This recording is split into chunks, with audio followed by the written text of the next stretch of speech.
Buenos días. Sean todos y todas bienvenidos a este webinario científico CONACYT PRONAI COVID-19. Muchas gracias por acompañarnos. Nos acompañan en este día la doctora Delia Aide Orozco Hernández, directora adjunta de Desarrollo Tecnológico, Vinculación e Innovación del CONACYT, y también el doctor Constantino López Macías, jefe de la Unidad de Investigación Médica en Inmunoquímica del Centro Médico Siglo XXI del Instituto Mexicano del Seguro Social. El tema de esta sesión es inmunidad a SARS-CoV-2 en México. Invitamos a la doctora Delia Aide Orozco Hernández a darnos su mensaje de bienvenida y presentar al doctor que nos acompaña en esta sesión. Adelante, doctora, por favor. Muchísimas gracias, Sandra, por la introducción. Muy buenos días a todas y a todos. Es un gusto tener la oportunidad de compartir este espacio con todos ustedes. Daré una pequeña introducción y me permitiré leer una muy breve semblanza de la gran carrera que tiene el ponente y experto que nos acompaña el día de hoy. El 30 de enero de 2020, la Organización Mundial de la Salud declaró que el brote de COVID-19 constituía una emergencia de salud pública internacional. En México, como en todos los países, esta enfermedad ha representado un reto para los sistemas de salud en términos de la suficiencia de personal médico, capacitación, insumos para su protección, equipo de alta tecnología para la atención de la enfermedad y el acceso oportuno a productos críticos como las vacunas COVID-19 actualmente en desarrollo.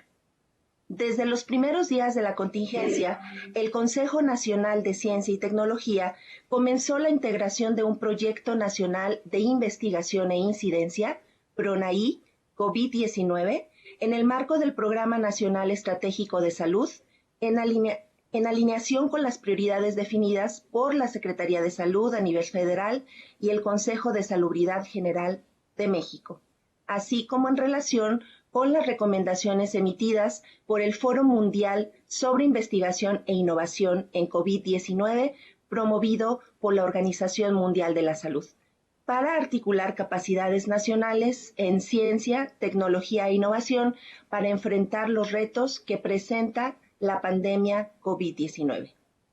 El tema que hoy nos ocupa reviste importancia fundamental frente al avance que ha tenido la pandemia en nuestro país.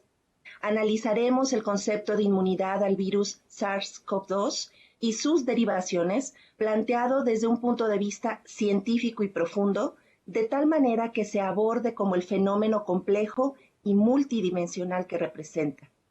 De manera básica, la inmunidad abarca diferentes niveles de resistencia natural o adquirida frente a una determinada enfermedad o al ataque de un agente infeccioso o tóxico. En este webinario detallaremos los mecanismos involucrados en el caso del virus SARS-CoV-2 y las perspectivas de alcanzar esa inmunidad en el corto, mediano y largo plazo, coadyuvando de manera crítica al manejo de la contingencia COVID-19 en nuestro país. Con esto, me permito introducir al excelente ponente que nos acompaña el día de hoy y que nos guiará a través de los detalles y las particularidades de la inmunidad relacionada con la infección del virus SARS-CoV-2. Les comparto una breve semblanza destacando algunos de los elementos más importantes de su hoja de vida que nos permitan contextualizar la solidez de sus contribuciones al campo de la inmunología en México y a nivel mundial. Nos acompaña el día de hoy el doctor Constantino López Macías. Es investigador titular de la Unidad de Investigación Médica en Inmunoquímica del Instituto Mexicano del Seguro Social. Es doctor en Ciencias Biomédicas, en Inmunología por la UNAM y realizó una estancia de investigación de 3 años con el Premio Nobel Rolf Zinkernagel y con el doctor Hans Hergartner, Premio Ernst Young de Medicina en Suiza. Es miembro del Sistema Nacional de Investigadores Nivel 3, profesor de la Facultad de Química de la UNAM, miembro de las Academias Mexicana de Ciencias y Nacional de Medicina, expresidente de la Sociedad Mexicana de Inmunología. Cuenta con el nombramiento honorario de Visiting Professor of Immunology de la Universidad de Oxford y miembro del Management Oversight Board de la Red de Desarrollo de Vacunas Vac-T-Vac de la Universidad de Birmingham, ambas del Reino Unido. Es miembro activo del Comité Nacional de Ciencia, Tecnología e Innovación para el Desarrollo de Vacunas en México, así como del Grupo Científico Mexicano que participa en la Coalición para las Innovaciones en Preparación para Epidemias. Sus líneas de investigación son el estudio de los mecanismos moleculares y celulares de la inflamación involucrados en la generación de inmunidad de larga duración y su aplicación en el desarrollo de nuevos adyuvantes y vacunas. Los resultados de estas investigaciones se han reportado en más de 100 publicaciones y han dado lugar a nuevas vacunas y adyuvantes experimentales protegidos a través de 7 patentes, 6 ya otorgadas. Es un honor para nosotros tener aquí al doctor López Macías. Doctor, adelante. Muchas gracias, Aide. Muchas gracias a la doctora Álvarez Bulia por la invitación a estos seminarios. Es un honor para mí estar aquí compartiendo lo que hacemos en el instituto con ustedes y con la audiencia. Voy a compartir mi pantalla para iniciar la presentación.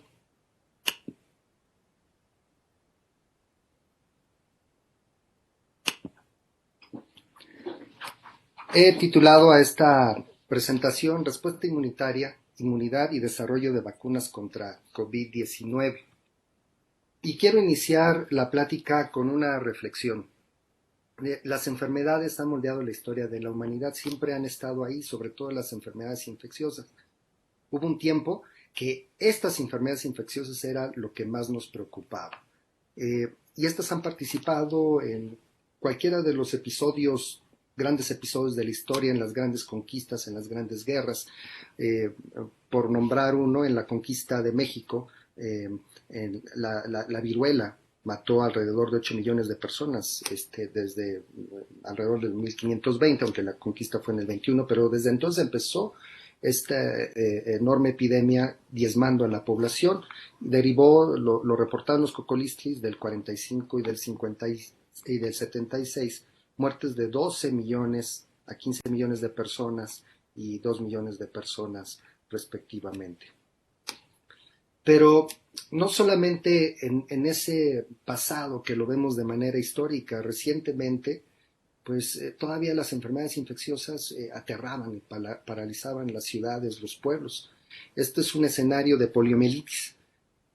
Los niños, que eran uno de los blancos principales de esta enfermedad, pues tenían que ser atendidos de esta forma, tener respiradores artificiales para poder sobrevivir. Y pues obviamente esto aterraba, y si no se tenían estos pulmones, pues los niños morían. Entonces es una enfermedad que causaba terror, porque no se sabía al principio ni qué la causaba, no había cura y tampoco había una vacuna. En el momento que se desarrolló la vacuna por el doctor Jonas Salk, fue un gran avance, hubo un esfuerzo enorme en Estados Unidos, la gente juntó dinero, se llamó The March of Dimes y dieron dinero para poder hacer la vacuna, y vemos cómo la higiene, los antibióticos y en particular las vacunas pues han bajado la incidencia. Esta gráfica es un ejemplo de muchas enfermedades infecciosas. Se tienen picos a lo largo de los años, hay un brote generalmente estacional, baja otra vez, vuelve a aparecer, y como lo vivimos en influenza y lo estamos viviendo y probablemente lo vivamos ahora con COVID. Y con la vacunación tienden a desaparecer. El problema es que nos vamos confiando de que ya no vemos estas enfermedades. Y esta diapositiva muestra sobrevivientes de estas epidemias de poliomielitis, que ahora no las conocemos gracias a las vacunas, y que nos recuerdan las secuelas que dejan. Estas personas han vivido ahí en esos pulmones de hierro casi toda su vida. Otro de los retos, de los grandes retos, es que a pesar de que se nos hayan prácticamente olvidado las enfermedades infecciosas hasta hace unos meses, no se les consideraba tan fuerte porque ya no las veíamos. Inclusive estos movimientos antivacunas surgieron en contra de estos grandes logros y pues han permitido el regreso o han propiciado el regreso de muchas de estas enfermedades. Entonces este es el escenario global. Hay muchísimos viejos y nuevos enemigos. Los microorganismos están en contacto constantemente con nosotros y van evolucionando junto con nosotros. En algunas de ese momento evolutivo son capaces de generar otra vez la enfermedad, se vuelven resistentes a los antibióticos y pueden generar pandemia. Entonces la OMS ha nombrado, se ha juntado y tiene identificadas una serie de patógenos con potencial pandémico. Por ejemplo, salmonela, ha identificado salmonelas multiresistentes a antibióticos en África con potencial pandémico y es por eso que se requiere de nuevas vacunas, tanto profilácticas como terapéuticas y nuevos adyuvantes para enfrentar estos grandes retos. El SARS-CoV-2 con COVID-19 es lo que estamos viendo ahorita, pero ahí detrás está todo esto y hay que estar preparados. Pero tenemos otro reto. El estilo de vida actual favorece la inflamación de bajo grado y constante. La sobrealimentación, el sedentarismo, la contaminación propician este fenómeno inflamatorio en las personas.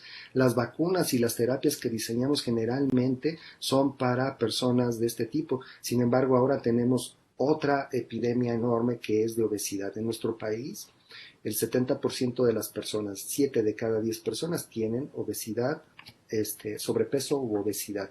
Y esto es muy importante y hay que considerarlo para enfrentar las enfermedades y el desarrollo de vacunas. Entonces, pues creíamos olvidado este escenario de las enfermedades infecciosas y nos enfocamos muchísimo a las enfermedades que se están presentando en la población, las enfermedades crónicas, la diabetes, la hipertensión, el cáncer, entre otras muchas, derivadas también en parte por el nuevo estilo de vida.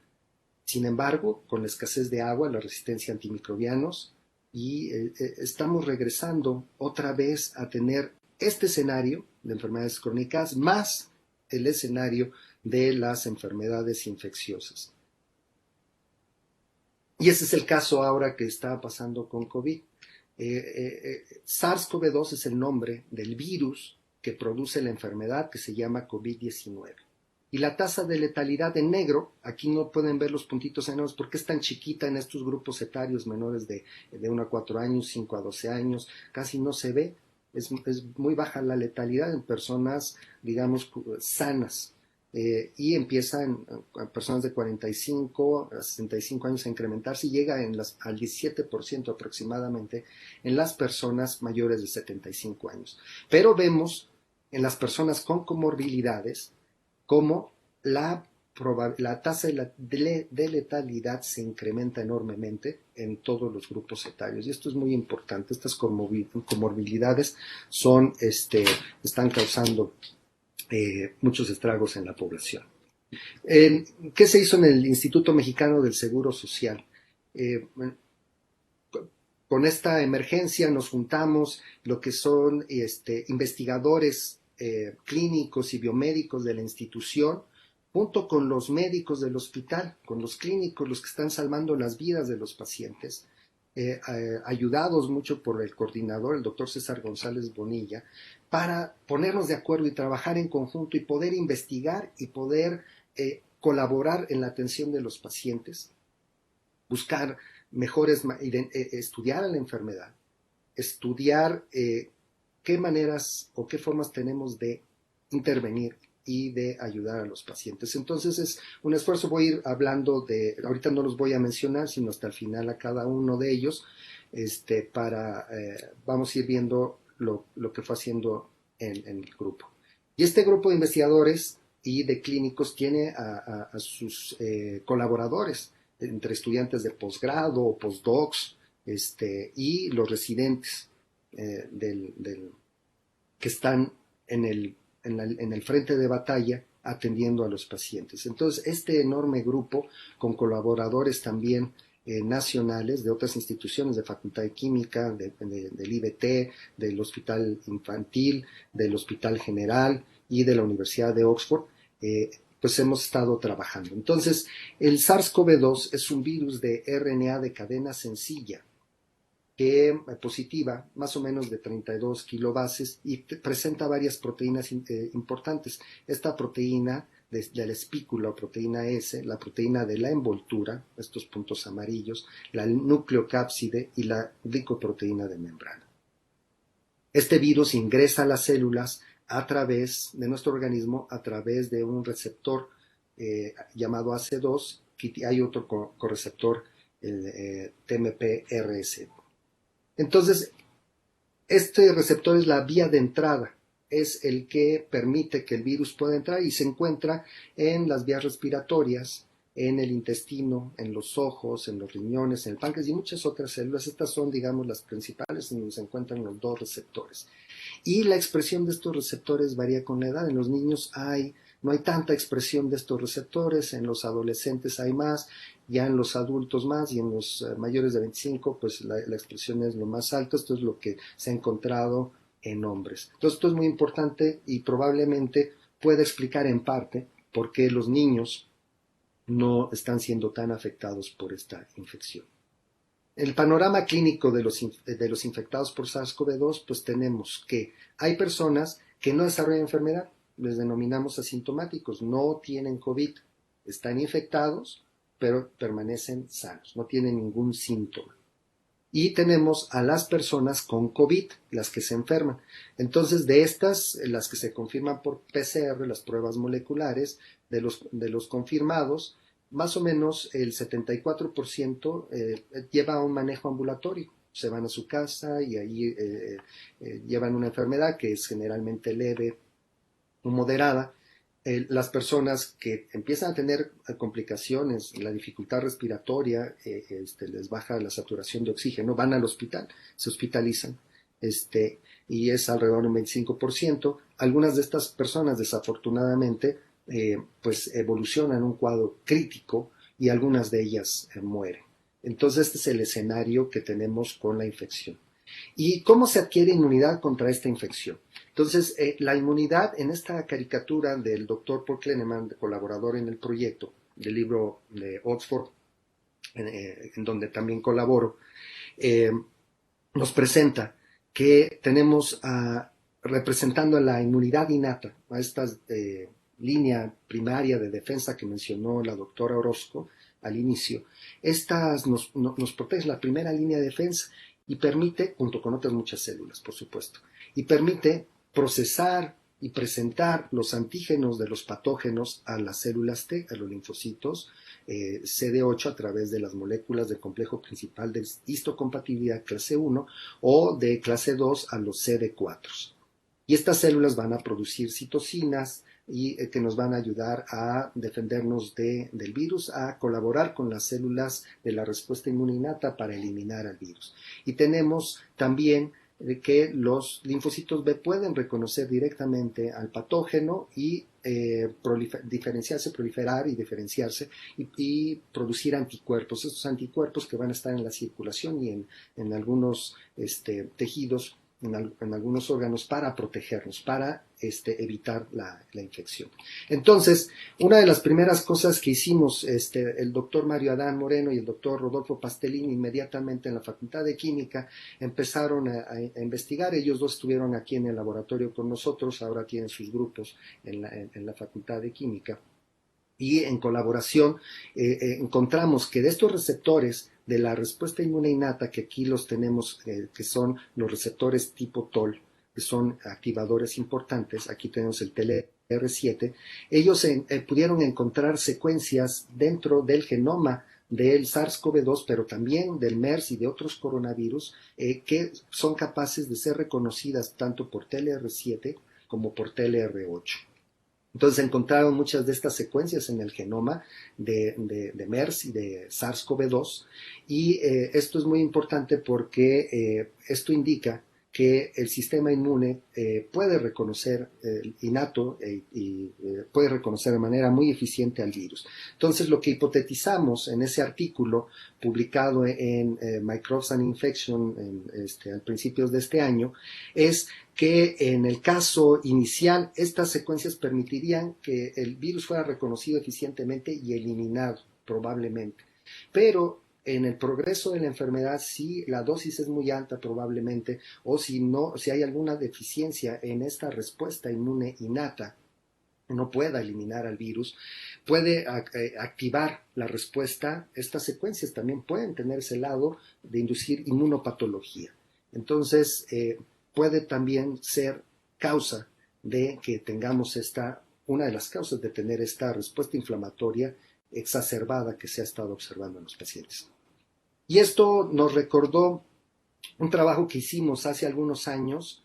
Luisa Cervantes era estudiante de doctorado en nuestro laboratorio, ahora es investigadora en Emory, en Atlanta, en Estados Unidos, tiene su propio laboratorio. Y lo que hizo Luisa en colaboración con el doctor Burkhard Ludewig en Suiza fue transferir médula ósea de ratones deficientes de interferón a ratones irradiados, ratones B6, irradiados letalmente, entonces no tienen sistema inmune. A estos ratones se les infectó con un coronavirus de ratón, el de la hepatitis del ratón, y lo que se observa es que la transferencia a estas células, el interferón es muy importante, los ratones fallecen. No tienen esta capacidad de respuesta y son muy susceptibles por no tener interferón.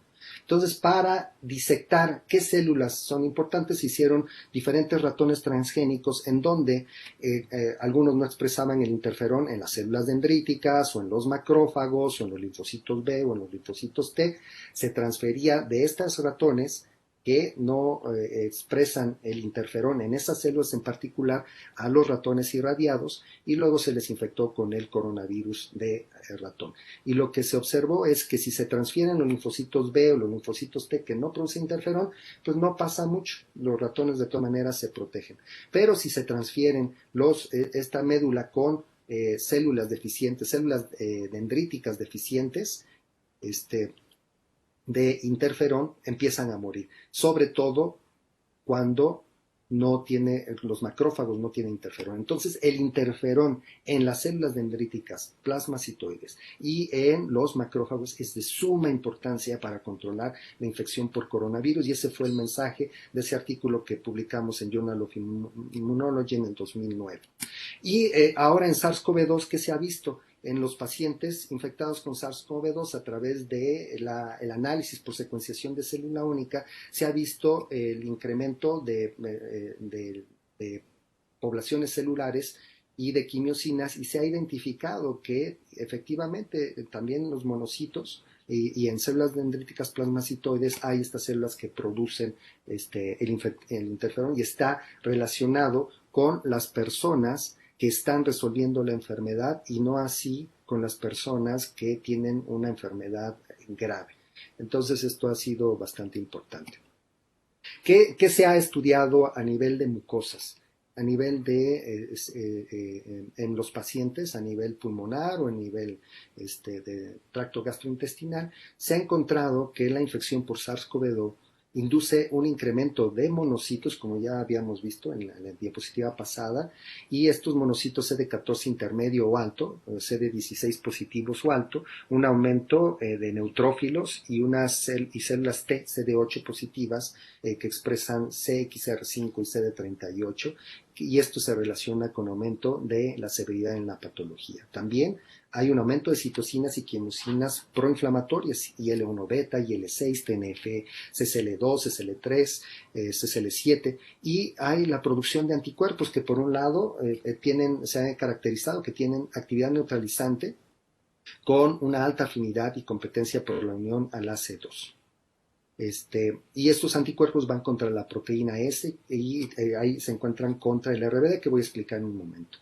En nuestro laboratorio, en colaboración con los médicos de cuidados intensivos, con el doctor Luis Sánchez Hurtado y todo su grupo, los residentes y el QFB Alejandro Torres, hemos estado analizando la respuesta de IgA y vamos a estar analizando la respuesta también celular en los lavados bronquioalveolares de los pacientes críticos en el área de cuidados intensivos. Y aquí lo que digamos hasta el momento es la respuesta de IgA contra la RBD, es el sitio donde une la espícula al receptor del SARS-CoV-2. Entonces, lo que hemos podido observar en estos pacientes. Entonces, en la enfermedad moderada hay una inflamación, fenómeno inflamatorio, caracterizado por IL-6 y interferón alfa, IL-10, hay una respuesta de anticuerpos, esto resuelve y está relacionado, aunque hay linfopenia, pero está relacionado con la expresión de interferón, con las poblaciones de células TCD4, etcétera, que voy a hablar en un momento. Y en la inflamación, en la parte severa, en la parte grave, en los enfermos graves, hay una hiperinflamación con un incremento de las citocinas, y esto va relacionado con el cuadro clínico. Pues presentan este síndrome de respuesta respiratoria aguda, choque séptico, falla orgánica múltiple, etc.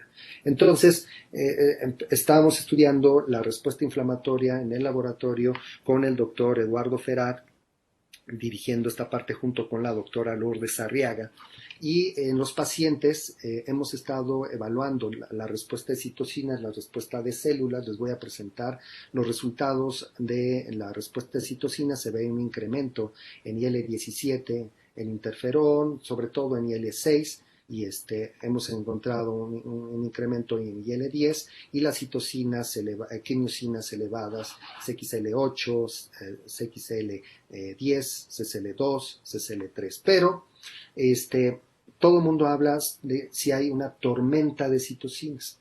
Entonces, creo que es importante señalar, nosotros sí vemos un incremento de citocinas, pero la tormenta de citocinas pues se ha caracterizado en la sepsis o en síndrome hemofagocítico, y se ve, pues miren, la cantidad que hay, 1000 picogramos, y comparado con las que vemos en influenza o en COVID, pues no es tal cual una tormenta, ¿no? Igual como lo vemos aquí.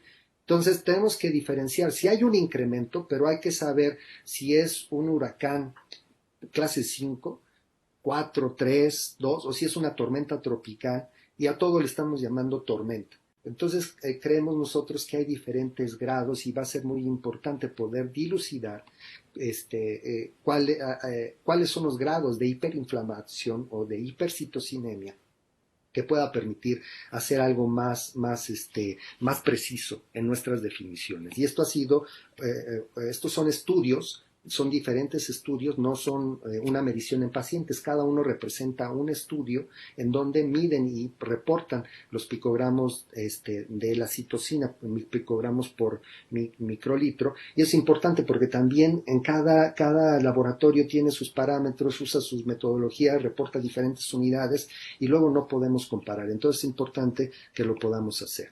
También iniciamos el estudio de la respuesta inflamatoria en embarazadas, dirigido por el doctor Arturo Cérvulo aquí en nuestro laboratorio, estudio que hemos enviado a publicaciones, está publicado en estos repositorios y que está en evaluación en una revista por pares.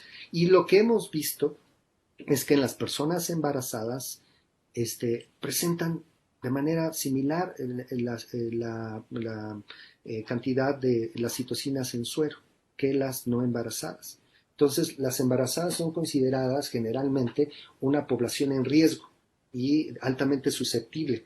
Entonces, pues, obviamente, pues las empezamos a estudiar para ver en el caso de SARS-CoV-2 cómo está el fenómeno inflamatorio, pero no han llegado tantas como en el caso de influenza, no se ve el impacto tanto en las embarazadas, y quizás esta sea parte de esto. Si hay una susceptibilidad que tenemos que identificar probablemente a qué nivel es, si hemos visto algunas diferencias en algunas citocinas y quimiosinas en algunos de los niveles en las embarazadas con respecto a las no embarazadas. Entonces esto es algo que tenemos que analizar y se está analizando con mayor, ahora en colaboración con los médicos de la Gineco 4, vamos a iniciar una serie de protocolos y quiero nada más mencionar, todos estos protocolos se someten a la Comisión Nacional de Investigación Científica del IMSS y los protocolos han sido aprobados también en el Hospital General de México y en algunos de los hospitales colaboradores.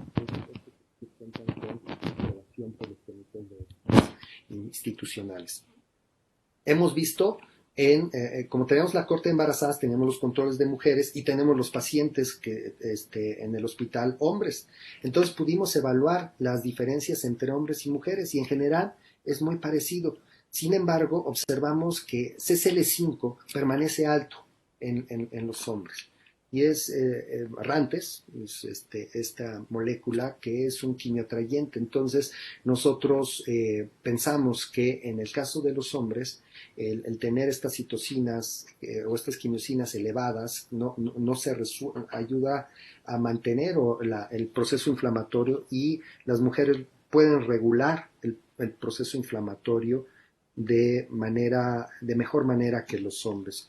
Y estos son datos que apoyan esto, pero no somos los únicos que lo hemos visto. Antier se publicó este artículo en Nature, en donde ellos encuentran que en los hombres se encuentra elevada IL-8 y IL-18 y también CCL5.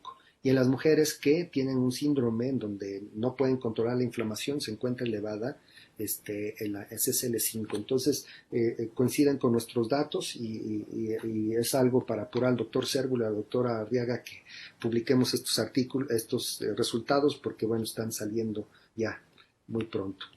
Y entonces estamos analizando este fenómeno inflamatorio y comentando con este grupo de expertos dentro del instituto, el doctor Moisés Mercado, quien es endocrinólogo, jefe de la unidad de investigación médica en enfermedades endocrinas. Él tiene la corte más grande de pacientes con acromegalia y hace análisis transcriptómico por medio de secuenciación de célula única y tiene experiencia esto con su grupo. Entonces él tenía unos cassettes para hacer esto y los donó para que hiciéramos la colaboración con él y su grupo y poder hacer este análisis del estudio transcriptómico, al cual también ha estado participando muchos de los jefes de unidad de las unidades de investigación del instituto para este análisis profundo. Entonces el experimento, los pacientes pues provienen del hospital, del protocolo del doctor Ferá y de mi protocolo también, y de estos pacientes críticos, se seleccionaron 5 pacientes muy críticos. De hecho, después del análisis, desafortunadamente 3 de estos pacientes fallecieron. Entonces, la imagen que vamos a ver es de pacientes en estado muy crítico. Y se hizo, pues la captura, el sistema permite todas las células capturarlas y marcar en cada una de las células todo el RNA mensajero. Entonces a cada célula la encapsula y avienta todos los RNAs, por afinidad se marcan los transcritos y llevan un código, lo que va a permitir saber a qué célula pertenecen esos transcritos. Y luego se hacen esos análisis bioinformáticos en donde se obtienen estas gráficas, estos mapas importantes de la expresión génica. Entonces aquí estuvo la doctora Lourdes Arriaga participando también, muchos otros, ahorita son muchos los que han participado, no voy a mencionar a todos. El experimento lo hicieron la doctora Carolina González, Francisco Javier Gaitán de la unidad de secuenciación y el doctor Horacio Zamudio, postdoctorante, apoyado por CONACYT, COVID, en nuestro laboratorio. Y ellos hicieron el experimento y el análisis lo hizo Daniel Merrero con Keiko Taniguchi. Entonces, y el doctor Moisés Mercado, y han en el análisis participado muchos investigadores. Entonces, miren, aquí, esta imagen es de una persona sana. Vean aquí los linfocitos T, los linfocitos B, los monocitos, y después de la infección, estos pacientes críticos, vean cómo se altera todo el panorama celular en la sangre, estos individuos. Aquí lo tenemos,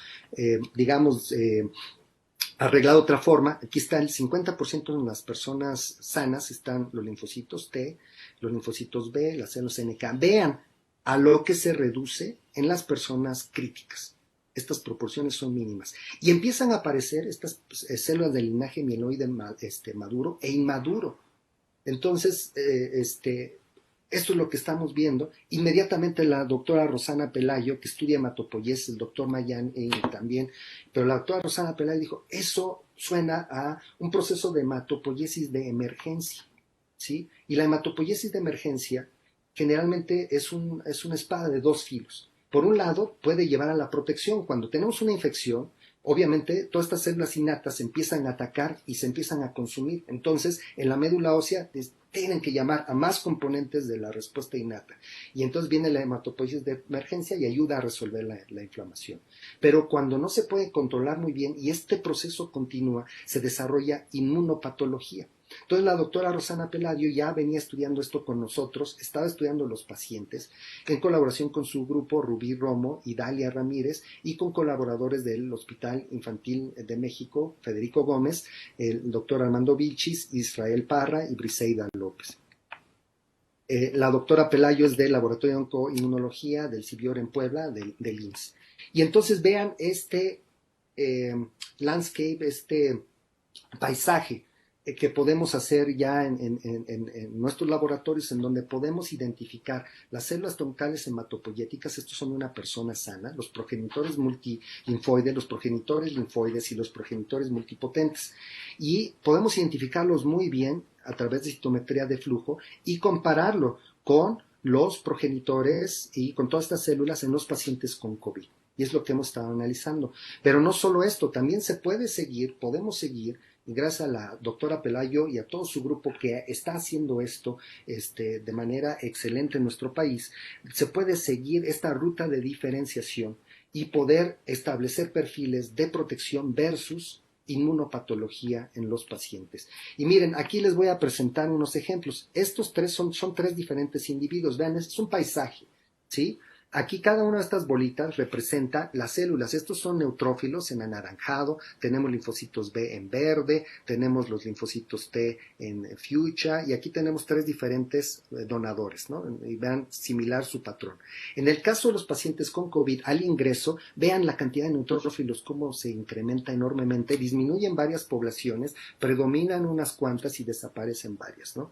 Y de repente en los pacientes ya en el seguimiento hemos visto que se empiezan a reconstituir poblaciones efectoras. Y aquí lo vemos del lado derecho de manera como gráfica. Se ven los neutrófilos en anaranjado como predominan y hay otras poblaciones celulares. En el caso de los pacientes con COVID, cómo se incrementa la cantidad de neutrófilos y disminuyen las otras poblaciones. Y se empieza poco a poco a recuperar. Entonces, con estos datos, la doctora Pelayo y su grupo de colaboradores, todo el equipo de hematopoiesis, están generando estos patrones hematopoyéticos que puedan tener valor pronóstico acorde a los grupos de edad. Y vean, en los niños, en los menores de 19 años, este es el patrón de hematopoyético y en las personas adultas es este patrón. Hay unas diferencias enormes.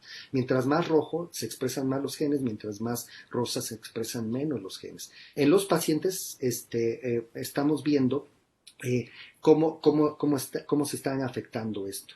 Aquí vemos en el lado de las células maduras en los niños, este es el patrón. Ellos resuelven muy bien el fenómeno, la infección. Vean los adultos, que resolvemos menos, cómo están prendidos enormemente los granulocitos, y en los pacientes niños, cómo están resolviendo, y en los que están sobreviviendo, cómo se parece más al patrón que se ve en los niños. Entonces, esto es muy importante porque este tipo de análisis puede generar una serie de herramientas que puedan tener una aplicación de pronóstica en la clínica. Entonces, ¿qué estamos haciendo con respecto a la respuesta de linfocitos T en los pacientes? Esto lo está dirigiendo la doctora Laura Bonifaz con todo el equipo nuestro de la unidad. Ella está en la unidad también con nosotros. El doctor Octavio Castro, que está de postdoc trabajando, Luis Ontiveros, que es alumno de doctorado mío, Diana Pacheco, Steffi San Remy, que son alumnas de maestría y hay varios más que iré mencionando. Entonces, ¿qué vemos en los linfocitos T? La frecuencia de linfocitos T en las personas sanas es esta y va bajando asociado al cuadro clínico. Mientras más grave se presenta esta linfopenia. Y lo que sucede con estas células es que proliferan más. Entonces son menos, pero proliferan más. ¿Y qué están reconociendo? Hemos mapeado de los epitopos reportados y nosotros por ensayos bioinformáticos también hemos identificado algunos de los epitopos y esto ha salido publicado ya, lo tenemos publicado en un repositorio y está en evaluación. Entonces aquí vemos, esta es la proteína S, esa espícula del virus, la que une al receptor, y aquí podemos ver los epitopos de CD4 y los CD4 productores de interferón gamma. Estos son CD4 reconocidos por C4 y CD8. Aquí hay algunos de los péptidos de pacientes identificados en pacientes recuperados y epitopos en pacientes que están en la fase aguda de la enfermedad. Esto es de la proteína S. De la proteína N también hemos identificado epitopos de CD4 y CD8, células productoras de interferón gamma y TNF-alfa.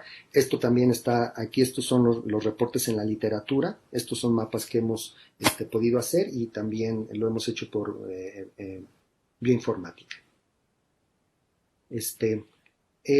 También en la literatura está reportado que la presencia de linfocitos CD4 de pacientes COVID correlaciona con la producción de anticuerpos de clase IgG y contra el sitio de unión, receptor binding domain, el dominio de unión al receptor, y también se ha visto la correlación de células T con días sin síntoma. Entonces, algunas de estas poblaciones correlacionan posiblemente con un estado protector. Y algo muy importante es que estos epitopos o estas células T presentan reactividad cruzada. Entonces se ha identificado en individuos no expuestos, aquí ponemos diferentes epitopos contra la proteína S, contra la ORF1, la M y otras proteínas del SARS-CoV-2. Es decir, hay células T de personas que no han tenido contacto que pueden reconocer al virus. Y esto es muy probablemente por la elevada identidad o por la elevada, lo que se parecen los virus entre sí. Estos son los epitopos caracterizados en la proteína S, ORF1 y M de los pacientes con COVID. Y Diana y Steffi junto con Tania han podido identificar de manera por informática dónde se localizan muchos de estos epitopos. Y se han localizado, por ejemplo, este epitopo se ha visto que está presente en SARS-CoV-2, en SARS del 2003 y en personas no expuestas, lo que indica, lo que muestra que hay una reactividad cruzada de respuesta de T. Ahora, algo muy importante, se generan estas células T y por un lado pueden ayudar a resolver la inflamación y se correlacionan con los días sin síntoma, con la evolución, la protección, pero también en los casos graves se ve que las células T que aparecen en estos casos graves, aquí tenemos de pacientes en diferentes estadios de gravedad hacia que es más grave, y se ve que adquieren un fenotipo de agotamiento, es decir, estas células están ahí, pero no pueden responder de manera eficiente. Entonces tienen lo que se denomina un fenómeno de agotamiento, y esto ha sido reportado. Entonces, en resumen de células T, tenemos que la frecuencia de linfocitos TCD4-CD8 va disminuyendo en los pacientes graves. La proliferación incrementa, correlacionando con la disminución. Las funciones efectoras de producción de interferón, TNF y granzima B tienen un patrón en todos los aspectos. Es necesario tanto para las que se han visto en pacientes asintomáticos como en convalecientes y mucho más elevado en graves. Y el fenotipo de acotamiento definitivamente pues se ve en los pacientes mientras más graves.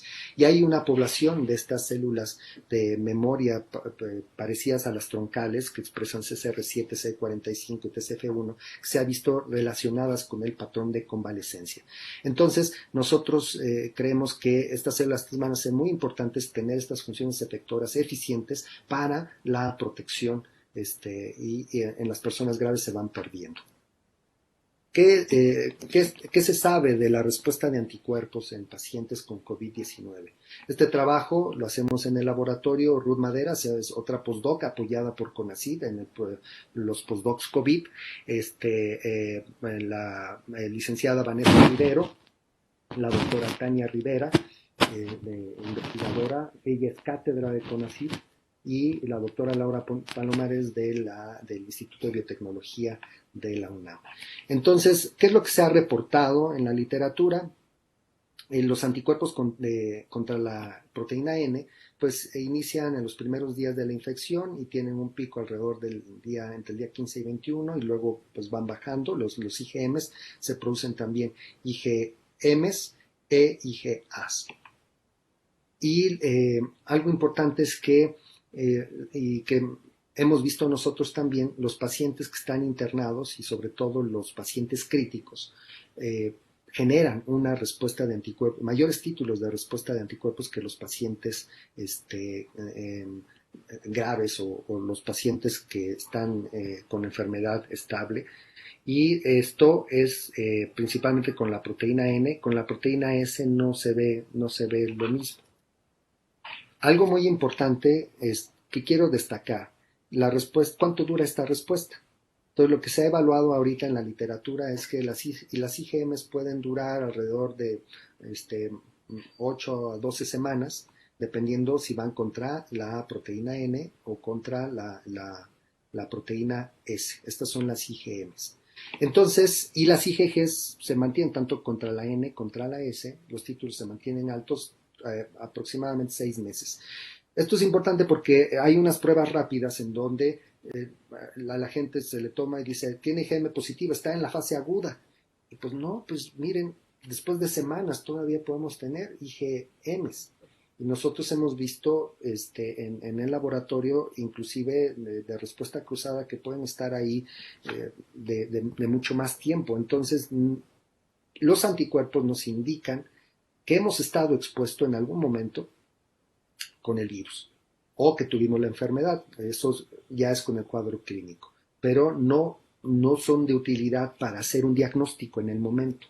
Se pueden ayudar con otros elementos a hacer el diagnóstico. Entonces, esto es muy importante. Entonces, en resumen, tenemos que los pacientes producen IgMs, IgAs e IgGs que pueden durar bastante tiempo. Producen contra las diferentes proteínas del virus, contra la proteína Spike, que pueden durar hasta 6 meses. La RBD, que es la punta donde se une al receptor y pueden, hay IgMs, IgAs e IgGs.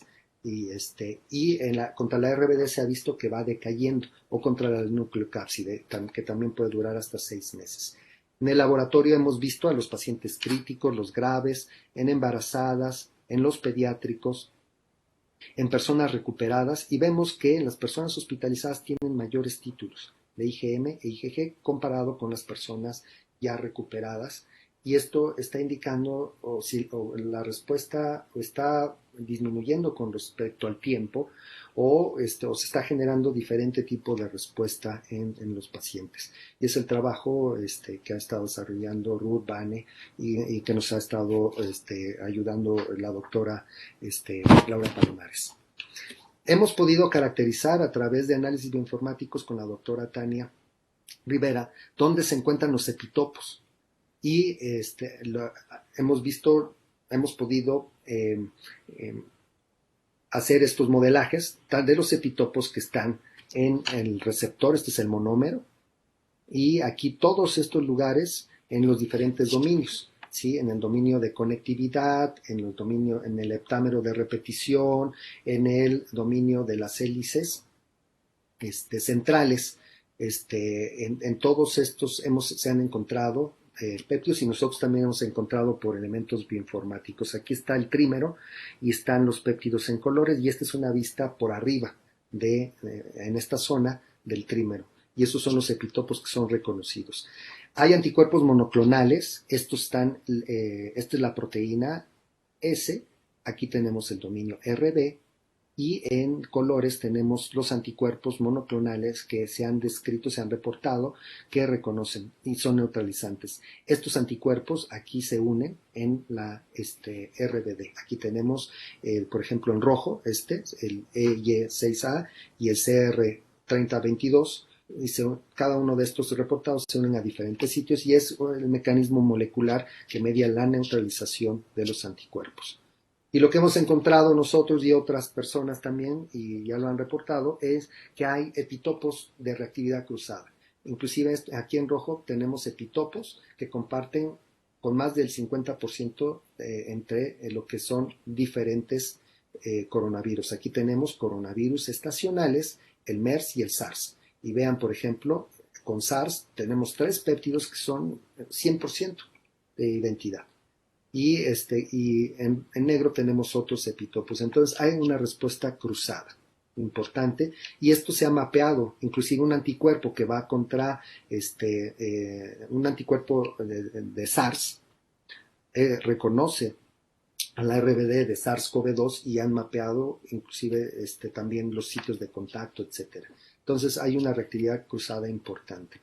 ¿Y cómo está el repertorio de estos anticuerpos? Entonces miren, aquí les voy a presentar, esta es una imagen, un paisaje de lo que se presenta en una infección del virus de la estomatitis vesicular. Estos son datos que publicamos hace algunos años cuando hice mi estancia con Rolf Zinkernagel en Suiza, el trabajo que hice con Ulrika Linke, en donde se determinan, mira, son estas regiones del anticuerpo se pueden secuenciar, y vemos que se usan unas pocas familias al inicio en la respuesta primaria, y en la respuesta secundaria se integran más familias que generan mayor diversidad de este receptor. En personas vacunadas, esto es de un artículo también de hace muy poquito tiempo, en donde se ve, este es el panorama que se observa de uso de estas regiones variables en un vacunado con una vacuna de ébola, que es basada en el virus de la estomatitis vesicular. Y esto es lo que se ve en los pacientes con SARS-CoV-2. Se usan pocas de estas regiones variables. Hay como menor uso de la diversidad del anticuerpo, y se ve también que hay menor hipermutación somática, menores cambios. ¿Qué significa esto? Que se están generando anticuerpos probablemente no tan eficientes, tan afines. Algo que hicimos en Suiza fue transferir estos anticuerpos y ver que los anticuerpos hipermutados son más eficientes para proteger que los anticuerpos de respuesta primaria. Y esto lo publicamos en PNAS en esa época. Fue algo muy interesante. Entonces, aquí estamos viendo que están generando anticuerpos más del tipo de respuesta primaria y no hipermutan. Entonces, la razón de esto salió ayer o antier publicado. Es probablemente que los pacientes no están generando, los pacientes con COVID no están generando los centros germinales. ¿Qué son los centros germinales? Son estas zonas dentro de los órganos linfoides secundarios en donde los linfocitos van y maduran la respuesta de anticuerpos, donde mejoran, hacen anticuerpos de mayor afinidad, digamos. Entonces aquí se ven la formación de estos centros, y esto depende de que haya células T foliculares que ayuden a la formación de estos centros germinales, y que haya una muy buena cooperación de linfocitos T y de linfocitos B. Y esto es muy importante para la generación de vacunas, porque hablamos, que esta vacuna va a ser nada más respuesta a anticuerpos y esta T. No, para que haya anticuerpos se necesita que haya una buena respuesta de linfocitos T, y esto lo vamos a ver un poquito más adelante. Entonces vemos que en los pacientes, y sobre todo en los fallecidos, miren, ya no se ven estos centros germinales. Entonces no hay manera que puedan hacer la diversificación del repertorio, y probablemente es lo que estamos viendo, y algunos de estos anticuerpos estén elevados. Y esto me lleva a describir lo que es esta enfermedad de incremento de potenciación mediada por los anticuerpos. Entonces, normalmente los anticuerpos neutralizan al virus, ya no puede unirse al receptor y es eliminado. pero cuando los anticuerpos son de baja afinidad o no neutralizantes, no son eficientes, lo que hacen es que facilitan que el virus, al momento de entrar a las células, pues le ayuden a infectarlo más, facilitan la infección, o bien que al unirse al receptor FC se activa una cascada de señales proinflamatorias. Aquí en el laboratorio hemos mapeado algunos de los epitopos que producen ADE, que se han reportado en SARS. Y hay poca evidencia de que esto esté ocurriendo en SARS-CoV-2, en COVID-19. La evidencia que hay es in vitro, es en pacientes, sueros de pacientes, se incuban con la proteína S, se cultivan, se ponen a incubar con macrófagos y se ve la producción de citocinas. Y se ha visto la producción de IL-1 beta, IL-6, TNF-alfa, y la expresión de la adhesión de plaquetas. Y esto es algo reportado recientemente, y esto es importante porque necesitamos determinar si las infecciones previas, esta respuesta cruzada de anticuerpos, que pudiera ser de anticuerpos que son buenos para la infección de un coronavirus estacional, pero para SARS-CoV-2 a lo mejor no son tan eficientes, o en caso de reinfección, si esto pudiera llevar al ADE, o si pudiera estar relacionado también a las complicaciones. También tenemos que ver si esto tiene impacto en las terapias con plasma, donde se están transfiriendo los anticuerpos, o en la generación de vacunas.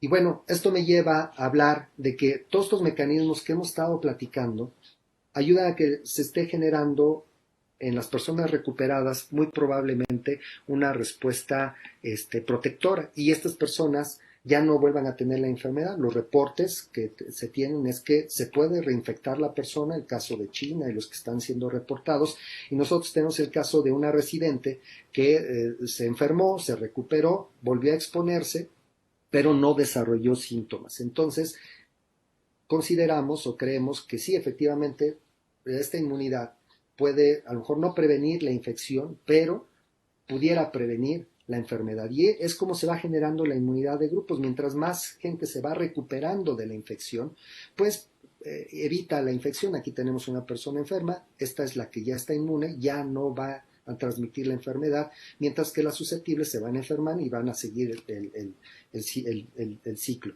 Entonces, la inmunidad de grupo se va a ir generando conforme haya más personas inmunes en la población. ¿Cómo se puede adquirir esta inmunidad? Puede ser a través de transferencia de los anticuerpos de la madre a los hijos, como por través de la placenta o por la lactancia, la transferencia de anticuerpos de pacientes convalecientes o de anticuerpos monoclonales, o a través de inmunidad activa por la infección o por la vacunación. Y esto me lleva a finalizar la plática platicándoles con lo de vacunas. Entonces, pues dejar que la población genere inmunidad de grupo sola y que muchos van a morir, pues no es muy ético. Tenemos que buscar alternativas. Entonces están buscando tanto terapias como vacunas. Hay más de 200 candidatos. Al día de ayer había 139 en fases preclínicas, en fases clínicas fase 1, 25, fase 2, 15, fase 3, 7. Entonces no voy a platicar mucho. Ya el doctor Arturo Reyes hace 15 días presentó excelentemente el panorama de vacunas. Solo quiero comentar un poco lo que se está haciendo en México y el desarrollo acelerado que se está haciendo a nivel mundial. ¿Por qué? Si generalmente tardan de 5 a 10 años en generarse las vacunas, ¿por qué ahora tan rápido? Y esto se debe a un desarrollo acelerado porque las fases clínicas están, en cuanto se tienen unos resultados, se inicia la siguiente fase clínica sin esperar a dar todo el seguimiento, y esto se hace con base en la experiencia que se tenga en los vectores o en las vacunas que se estén utilizando. Y al mismo tiempo se está generando, por un lado, los estudios clínicos y por otro lado, la producción. Entonces, normalmente se terminan los ensayos clínicos y se inicia con procesos de escalamiento y de producción, ya que se ve que el producto va a tener una viabilidad, entonces le invierten para generarlo. Ahora, lo que están haciendo es invertir una cantidad enorme de recursos, sobre todo en Estados Unidos, y le están dando a las empresas, escala y produce, y ya tenlo listo. Si funciona, ya está lista la vacuna. Si no funciona, pues se desechará. Entonces, es lo que ha estado haciendo esto acelerado. En México, ¿qué se está haciendo? Hay muchos grupos que están trabajando desarrollando vacunas en diferentes instituciones, generalmente con excelentes ideas. Hay algunos proyectos, los proyectos están en diferentes estadios. Yo les voy a platicar sobre una propuesta de paramyxovirus, la SOTA, que liderea Avimex en conjunto con el IMSS, la UNAM, el CINVESTAB, y tiene otros consultores mexicanos y extranjeros. Entonces, este es un ejemplo, es uno de los que particularmente yo veo más avanzados en la parte de desarrollo, y voy a explicar por qué. Entonces, el objetivo es desarrollar una vacuna segura y eficaz contra el COVID-19 basada en esta plataforma de paramyxovirus.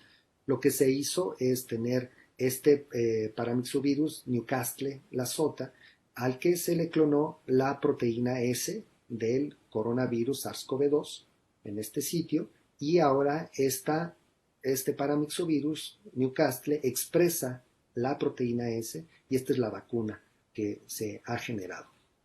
Este vector Newcastle la SOTA, se usa con mucho éxito en medicina veterinaria. Es la base de vacunas contra influenza, contra la diarreica epidémica porcina y el virus de la bronquitis infecciosa. Entonces, la compañía Avimex tiene una amplia experiencia de muchos años en fabricar esto, y por tanto ya está la fábrica lista y pueden producir las dosis de la vacuna. ¿Cuáles son las ventajas para su uso en humanos? Hay evidencia que demuestra que es ideal para ser usado vía intranasal o intramuscular.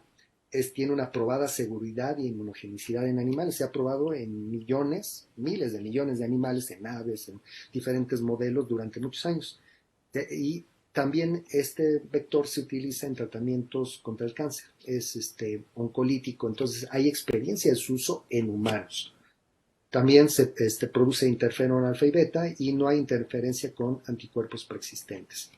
Entonces, las ventajas es la rapidez, porque pues ya se tienen los lotes, ya se produjo la vacuna, ya está en ensayos preclínicos y ya se puede producir para ensayos clínicos. Sí pasa todas las inspecciones de la autoridad regulatoria, que en eso están. La infraestructura ya está en las fábricas y se pueden producir alrededor de 20 millones de dosis al mes de la vacuna ya. Entonces, esto está listo. Generalmente todos los demás tienen otras propuestas, pero falta armar y tener el contacto industrial y tener la infraestructura ya armada. Algunas están más cerca de eso. Por ejemplo, la de Jonas Salk o la del IBT, que también nosotros colaboramos con los compañeros del IBT, con la doctora Laura Palomares, para el desarrollo de su vacuna. Van también adelantados. Entonces, hay prototipos que están ahí. Aquí una de las diferencias es que ellos, bueno, ya está montada toda la planta. Existe capacidad terminado final en México por varias empresas, incluyendo Birmex, y bueno, hasta el momento lo ha financiado Avimex, la propuesta. Y tenemos aquí el ensayo preclínico, inmunizando 2 veces la vacuna, induce anticuerpos neutralizantes, y después se retan a los animales y son protegidos, no tienen presencia del virus en los pulmones, aquí se ve, y no se ha observado incremento en la enfermedad mediada por anticuerpos HELADA en los preclínicos. Entonces, esta vacuna existe la capacidad en México para desarrollar y manufacturar. La tecnología puede ser excelente opción para COVID. Sigue a hacer los ensayos clínicos, hay que manufacturar y se necesitan múltiples apoyos. Y bueno, en conclusión, las conclusiones de esta plática. SARS-CoV-2 induce una potente respuesta inflamatoria, tanto local como sistémica, que tiene un importante impacto en el establecimiento de la inmunidad. La hematopoiesis de emergencia asociada a protección robustece principalmente poblaciones innatas efectoras y genera poblaciones mieloides que se asocia con inmunopatología. Y esto puede permitir quizás hacer estos valores predictivos o estrategias. Existe una respuesta inmune cruzada con otros coronavirus, tanto de células T como de anticuerpos, cuya participación en la protección o en la inmunopatología inducida por SARS-CoV-2 es importante determinar. El estudio de la respuesta inmune y la identificación de correlatos de protección es de suma importancia para diseñar vacunas y el tratamiento para los pacientes. La vacunación representa la manera más ética de generar la inmunidad de grupos en la población para controlar y prevenir epidemias. Las pandemias son fenómenos que han ocurrido en la historia de la humanidad y seguirán ocurriendo. prevenir estas requiere de cambios profundos en el cuidado del medio ambiente, de la alimentación y la salud de la población, y es de vital importancia, de seguridad nacional, contar con infraestructura científica, técnica e industrial propia para diseñar y producir las vacunas que se requieren en México. Entonces, no me resta más que agradecer a todo el grupo de colaboradores, al doctor César González Bonilla, coordinador de la Coordinación de Investigación en Salud del IMSS, todos los jefes de unidad que han estado aquí, los compañeros médicos que están salvando las vidas y que están también tomando tiempo a pesar de estar tan cansados para estar haciendo estos estudios, al doctor Ferat principalmente, que ha sido un articulador para que los que somos básicos nos conjuntemos y trabajemos con todos los clínicos, a los colaboradores nacionales, al doctor Mario Adán Moreno, Rodolfo Pastelín, Laura Palomares, Oscar Medina, a nuestros colegas del Hospital General de México, Guadalupe Guerrero, Carlos Briones, Berenice Zavala, los jefes de servicio y médicos del hospital, Tania Colín, Laura Romero, Luis Sánchez, Maura Noyola, Guillermo Flores, Víctor Mendoza, José Luis Martínez, Zuria Loza, Ernesto Juárez, Juan Carlos de Anda, Salvador Calleja, y a los del grupo de investigación, los biomédicos, todo el grupo de laboratorio, los he ido mencionando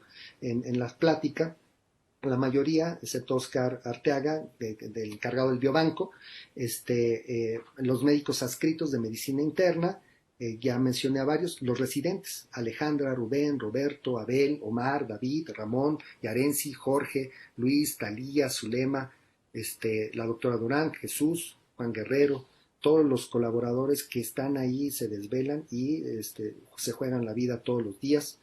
Al doctor Armando Isibasi, que fue mi mentor y él ya se jubiló, me he quedado en su lugar en el laboratorio y mantengo una excelente comunicación y discutimos mucho, entonces como un asesor, un angelito ahí que va mencionando y discutiendo las cosas de manera muy importante con su gran experiencia, entonces discutimos mucho de estos resultados y sobre todo las fuentes de financiamiento.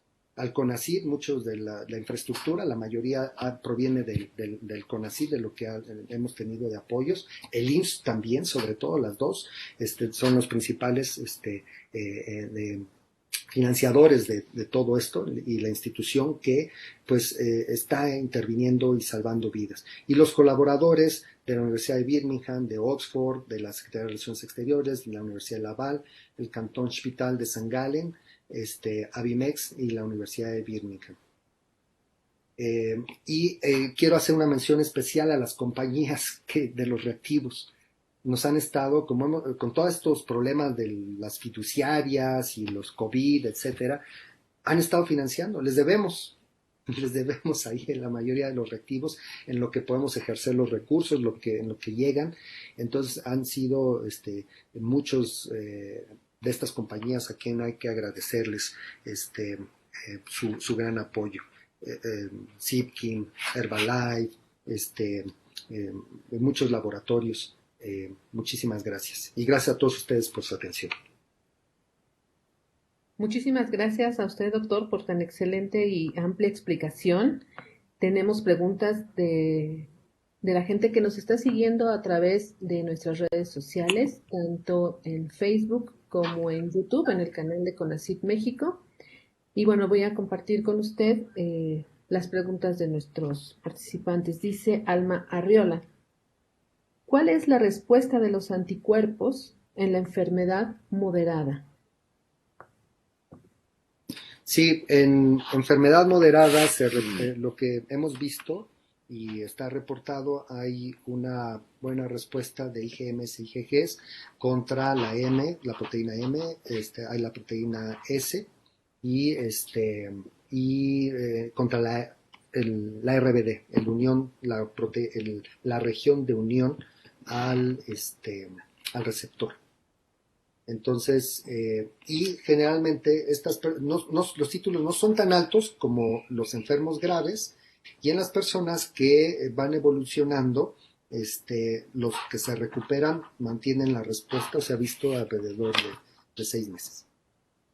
Gracias. Alfredo Chávez pregunta: ¿la hiperinflamación cómo afecta al paciente? ¿Cuáles son los síntomas?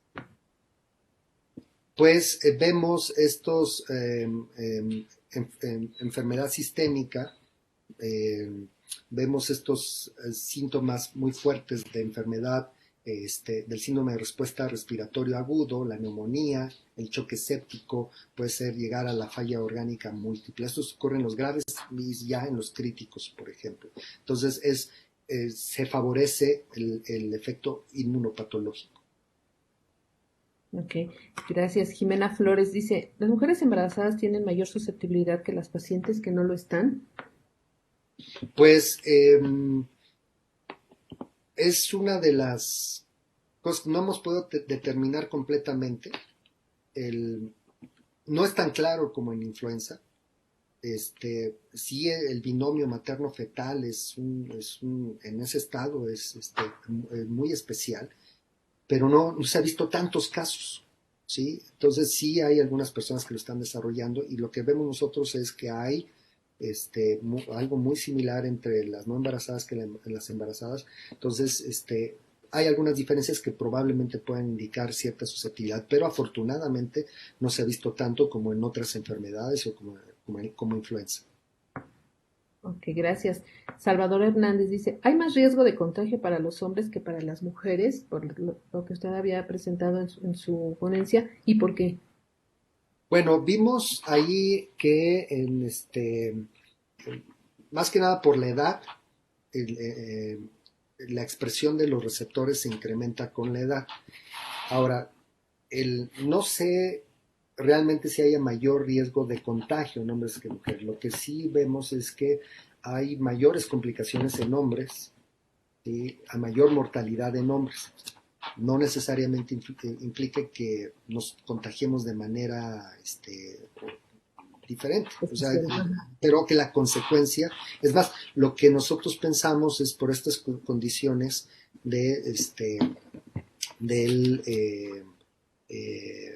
la respuesta inflamatoria. Los hombres controlan menos la respuesta. Los estrógenos regulan la expresión de AC2, entonces también probablemente algo esté relacionado a eso. Gracias. Clementina Castro dice, si los pacientes hospitalizados presentan una mayor expresión de anticuerpos G y M, entonces, ¿por qué hay respuesta con los tratamientos con suero de individuos que presentaron la enfermedad? Ok, entonces en la fase crítica, lo que hipotetizamos por estos resultados, probablemente, como ya vimos que no están generando estos centros germinales, en los pacientes más graves. ¿Sí? En los pacientes menos graves o en los pacientes ambulatorios hay una eficiente generación de respuesta de anticuerpos. Entonces, las personas que ya se recuperaron ya pasaron por todo esto y probablemente los títulos de los anticuerpos ineficientes hayan caído y se mantengan los anticuerpos buenos. Esos son los que se están tomando, porque la gente que dona ya pasó la enfermedad, ya no está enfermo, ya son los convalecientes, los que se recuperaron, los que sobrevivieron. Entonces probablemente ellos tengan estos anticuerpos buenos, entre comillas, y en el crítico se estén generando buenos y no tan buenos, o sea, ineficientes. Y de estos ineficientes, como no son hipermutados, etcétera, no hay buena cooperación, vayan a ir cayendo rápidamente los títulos. Gracias, doctor. Daniel Torres dice, después de la recuperación de la enfermedad, ¿te puedes volver a contagiar? ¿Manifiestas los mismos síntomas? El caso reportado y nuestra propia observación con la residente que les comenté, vemos que pueden tener el virus, pero no tienen síntomas.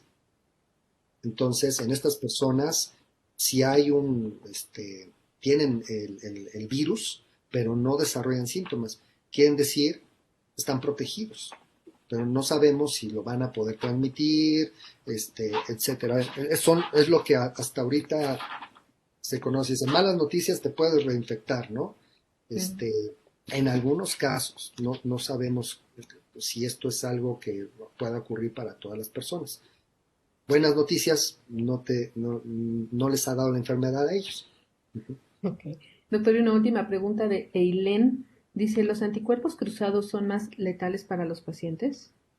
No sabemos, ¿sí? No sabemos el papel de estos anticuerpos. Hemos identificado que hay anticuerpos de respuesta cruzada, pero no sabemos si van a ayudar a proteger o si pueden ayudar a la enfermedad. Una de las hipótesis que tenemos es que esta respuesta cruzada, tanto de células T como de anticuerpos, pudiera generar la inmunidad en la mayoría de en parte de la población. O sea, que mucha gente que ya tiene esto, cuando recibe el SARS-CoV-2, le ayude a no enfermarse. Y recordemos que la mayoría de las personas infectadas pues cursan o son asintomáticos o cursan con una enfermedad leve. Esa es la mayoría. ¿Sí? Y solamente las personas generalmente que tienen alguna comorbilidad, ¿sí? Obesidad, hipertensión, diabetes o cáncer o alguna otra cosa que afecte a su sistema inmune, son las que están desarrollando la enfermedad. Y obviamente esta es una visión, ahorita presenté una visión nada más del sistema inmune, es un pedacito. O sea, hay otros sistemas que están participando, ahorita nos enfocamos al sistema inmune nada más, pero esas son las hipótesis que tenemos desde este lado del estudio. Perfecto, doctor. Pues muchísimas gracias. Le pediría a la doctora Aide Orozco si por favor nos puede compartir algunas palabras, algunas conclusiones. Adelante, doctora. Por supuesto. Muchísimas gracias. Bueno, pues antes que nada, les agradezco en nombre de la doctora Álvarez Bulla y del Consejo Nacional de Ciencia y Tecnología a todas y a todos por su participación el día de hoy, por su interés y por sus excelentes preguntas. Ha quedado muy claro el fenómeno multifactorial, multidimensional y de alta complejidad que deriva en inmunidad frente a SARS-CoV-2. Los resultados de todos estos excelentes grupos de científicos y tecnólogos mexicanos nos dejan apreciar la gran contribución que se está generando en México al conocimiento mundial sobre la enfermedad COVID-19 y los mecanismos de inmunidad involucrados en diferentes individuos de estudio a lo largo de las fases de la infección. Finalmente, quisiera agradecer al doctor López Macías por su excelente presentación el día de hoy, el reconocimiento que ha realizado de manera consistente a todas y todos los grupos involucrados en estos esfuerzos de investigación que nos permiten cada día entender mejor la generación de la inmunidad individual y de la inmunidad de grupos, tan importantes ambas en el manejo de la pandemia COVID-19 en nuestro país. Muchísimas gracias de nuevo a todas y todos. Que tengan un excelente día.